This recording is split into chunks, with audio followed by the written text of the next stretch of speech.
মুগ ডাল দিয়ে পটলের তরকারি করব। পটল কেটে নিয়েছি, দুটো আলু আর একটা টমেটো। আগে থেকে মুগ ডাল ভিজিয়ে রেখেছি। কড়াই দিয়ে দিয়েছি সর্ষের তেল, তেলটা গরম হয়ে গেছে। কেটে রাখা পটল দিয়ে দেবো। পটলটা দিয়ে দিয়েছি, পটলটা হালকা ভাজা হয়েছে। এখন আমি দিয়ে দেবো কেটে রাখা আলু। আলু পটল ভালো করে ভেজে নেব। আলু পটল ভাজা হয়ে গেছে।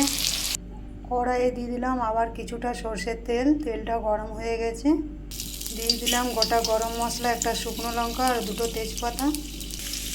দিয়ে দিয়েছি রসুন কুচি। তারপর দিলাম একটা পেঁয়াজ কুচি। পেঁয়াজটা ভাজা হয়ে গেছে। এখন দিয়ে দেবো কেটে রাখা টমেটো। টমেটো দিয়ে ভালো করে নাড়াচাড়া করে নেব।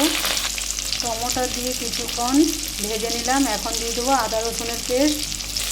আদা রসুনের পেস্ট দিয়ে কিছুক্ষণ নাড়াচাড়া করে নেব।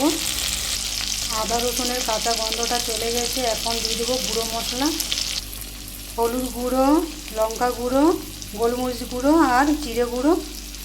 মশলাটাকে ভালো করে কষে নেব। মশলাটা ভালো করে কষে নিয়েছি।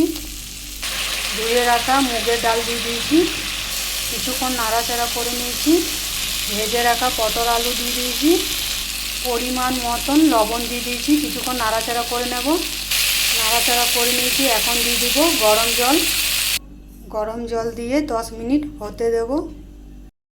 পটল আলু মুগ ডালের রান্নাটা হয়ে গেছে। নামাবার আগে আমি গরম মশলা দিয়ে দেবো। দিয়ে দিয়েছি গরম মশলা। গরম মশলা দিয়ে নাড়াচাড়া করেই আমি নামিয়ে নিয়েছি। কেমন হয়েছে রান্নাটা বন্ধুরা কমেন্টে জানাবে।